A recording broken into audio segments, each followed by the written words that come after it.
All right, welcome. It is launch day again at Invite Ministries, and today we are so excited to celebrate the launch of Roger Ross's new book, Kinda Christian. Roger, congratulations. Thanks, Len. This is a long time coming. I'm very excited about it. It's great to be with you today. I'm excited to talk about this book and to talk about all the ways that you and I are hoping and praying this book will change some hearts and lives and help revitalize some faith communities. Absolutely. This book is has been a bit coming, as you said. We've been talking about this for how long now? It's been a while.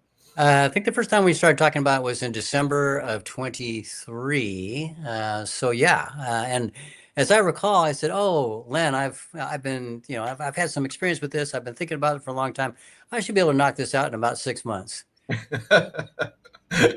Yeah, No. yeah. No, the books are slow mo excitement, and sometimes they take a long time. But I actually think there's a strong relationship there. Sometimes the longer a book gestates and germinates, the more power it has because it takes a while to figure out exactly what you're trying to say. That's exactly been my experience, actually. I've gone through many different iterations of this book and rewritten some of the chapters several times. It's just taken much longer because I frankly I was trying to wrestle some things out of my own gut to get into this book and take things out of maybe 30 to 40 years of ministry experience and put them all into a condensed fashion that would be digestible for folks that would be helpful. I hope to see people not only become disciples but able to make disciples. Okay, well, you kind of maybe hinted it there a little bit at the end of that question, but kind of give us an overview, having gone through this whole process now. When you have an elevator speech at this point, when people ask you what the book's about. I do. I mean, lots of times I just talk about how so many people have some kind of background in Christianity, either in their family or their community and the like, but they don't really have a connection with Jesus. There's nothing that's been life altering that's changed the direction of their life. They don't really have a personal relationship with Jesus. They're more of a cultural Christian. They're curious, oftentimes curious about faith, but they don't have a connection with the author of the faith, who is Jesus. Mm.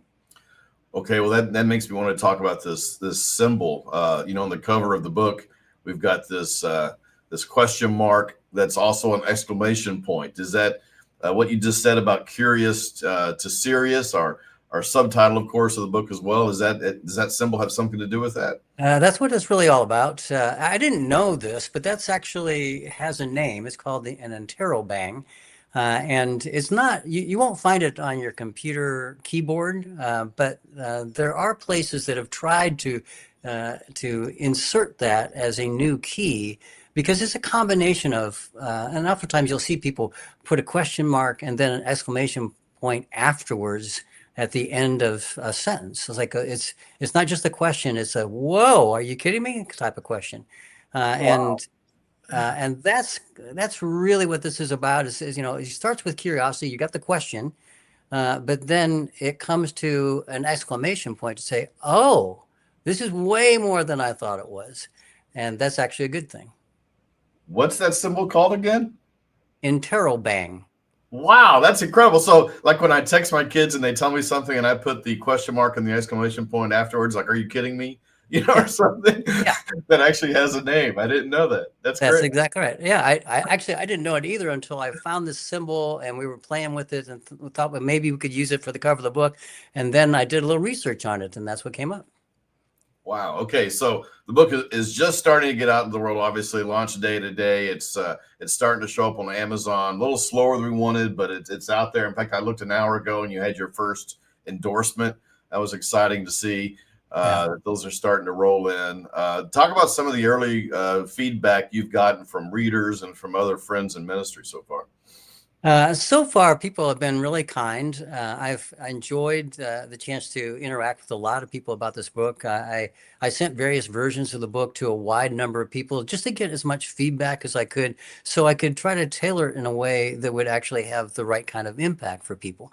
I didn't want to, be esoterically writing for myself or writing for people that didn't actually exist. I wanted real people to be able to connect with this stuff so that they could go on a deeper journey with Jesus. I mean, as I mentioned before, there are so many people that just have a dusting of Christianity. I mean, if you ask them, they would check the box of Christian if they had to check any box at all, but they just don't have any kind of life-altering relationship with Jesus that has taken them in a different direction than they would have gone otherwise.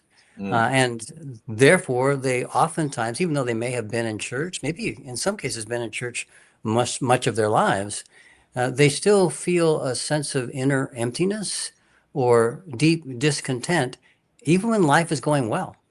And they can't figure that out. It's like, why is this like this? And oftentimes it's because they bear the name of Christ, but they don't know how to access his power. Mm, mm. I love that you have done this. I've watched you do this in the development of the process. Sending the book out for field testing, for review. It's a courageous act as an author, Roger, to do that because you don't know what's going to happen. But and maybe maybe when you're younger, you're like, I don't want anybody to see this. But like you said, you get to a point where you're like, well, why am I doing this? Right? If it's not going to help people, then why bother? So I love the courage you've had to solicit that kind of feedback pre-publication. Yeah, actually, some of the feedback has been pretty stern. It's like, why was this in here? This doesn't make any sense. Who are you actually writing this to? Those kinds of questions. And it made me backtrack and rewrite and rethink so I could get more clear and targeted with the audience that I hope to reach. And I think that's part of the story. We've talked about how it's been almost 2 years in the making. That is part of the journey and the story of the book, and I'm glad we're acknowledging that right now because I think it's going to make the book better for folks. Yeah. So it really, the thing that's been a little bit tricky with regard to this book is it has a primary audience, and those are the folks that are spiritually curious, that feel like there's something missing. There's something that should be more that's happening in their lives, and particularly in their spiritual lives. But then there's another kind of shadow audience, and that would be pastors and church leaders who are wondering how they can help their people discover this more. I have lots and lots of conversations with pastors and church leaders as a coach and consultant, and also I've taught some classes in seminaries and that kind of thing. And so I have these conversations with pastors and soon-to-be pastors, and I will say to them, well, tell me what your mission is. And they'll say, broadly speaking, making disciples.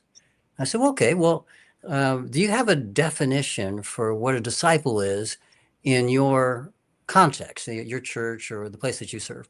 And they'll say, not really. And then I'll ask them, well, do you have some kind of pathway to be able to make disciples, a process to help people to be able to grow deeper into discipleship? And they'll say, well, we have a membership class. And I'll say, that's not it. That's not what I'm talking about. Right. And so I'll say, so what you're saying to me is you don't have a definition for what a disciple is, and you don't have a process to make one. How's your mission going? And they immediately recognize, actually, maybe those are important things for us to work out. So we had that same experience, in the last church I served. We had people that would show up, and we'd share them our mission statement. Share with them our mission statement. We say, we're about making disciples of Jesus Christ for the transformation of the world. And they'd say time after time, they'd come. These are new people to the church. They'd say, "Hey, we really like that whole transformation of the world thing, but what's a disciple?"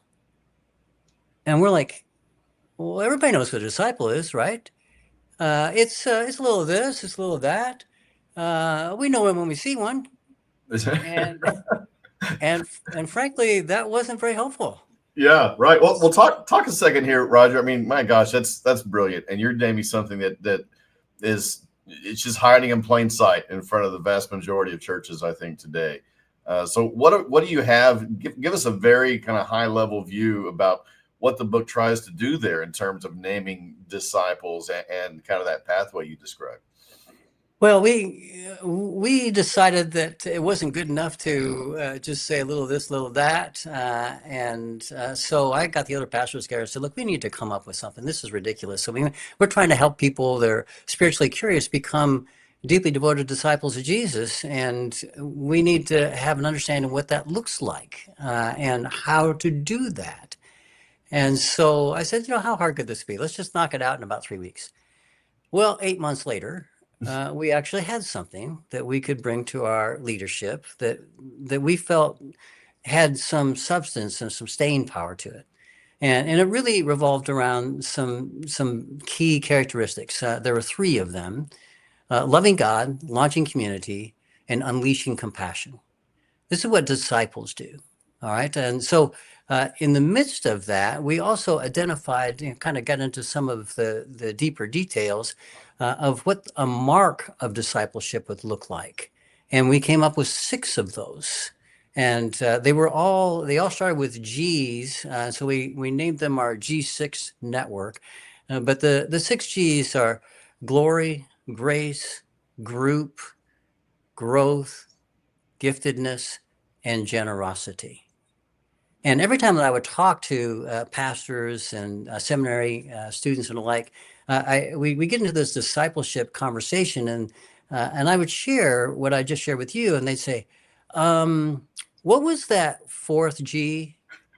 And could you do you have this written down someplace that we could take a look at this?" And honest to God, Len, this happens so many times to me.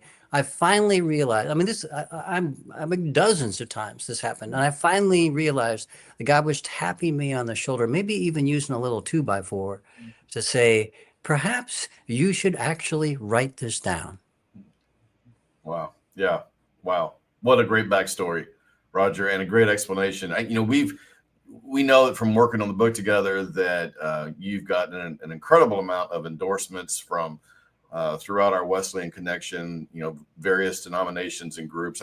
We have just a couple of them to share here. Steve Cordell, Global Methodist Church. Let Roger guide you along the ancient yet modern pathways that move us from passive waiting to joyful receiving of all God has for us. Step 1, read this book. That's pretty cool. Yeah. And then Susan Arnold at the Holston Conference, United Methodist Church. Kind of Christian is more than a book. It's a discipleship journey blessing. I wholeheartedly commend it to every follower of Jesus. And we could have filled up the entire live show here with endorsements. There's many more in the book from a wide variety of sources. One of the things I love about you, Roger, is that you got friends on a lot of networks and connections, and you're not a tribal thinker.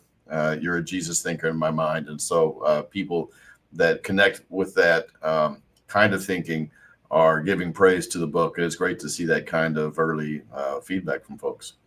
Yeah, I've been really humbled and surprised by the kind of response I've gotten from people so far. It's been a labor of love, as you know, Len.